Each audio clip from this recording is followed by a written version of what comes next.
Okay, so now that we know a little bit about Lua, let's go ahead and get Lua set up and installed and see how to create a basic Hello World program in Lua before we move on and learn about the language itself.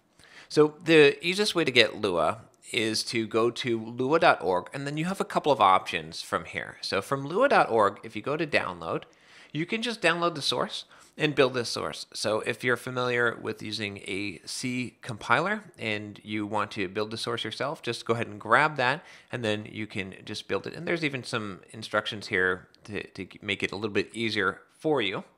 But if you're using Windows like I am and you want something that's a little bit easier and quicker, what you can do is under binaries here, there is this Lua for Windows.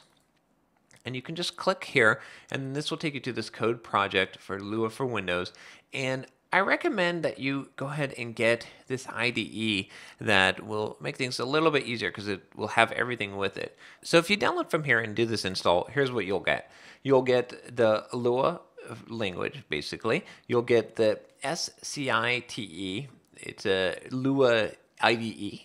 And then you'll also get a bunch of libraries that are included, Lua libraries here. So you can see all the libraries that will come with this. So this is a nice little package. There's another thing here called Lua Rocks. We're not really going to get into it in this course, but I just want to show you really quickly. This is basically a component management system for Lua. So you can actually add components by using Lua Rocks, and you can see what the rocks are. This is similar, if you're familiar in the Ruby world, to Ruby gems, or in Node, the Node packages. You basically have these Lua rocks.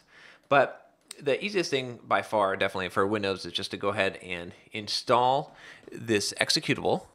And then the only requirement here is that you have to have this MSV C++ 2005 runtime library. If you have Visual Studio, you probably have this installed. If you don't, you can just run one of these executables from here to do the installation. Just read these install notes before you get started with that.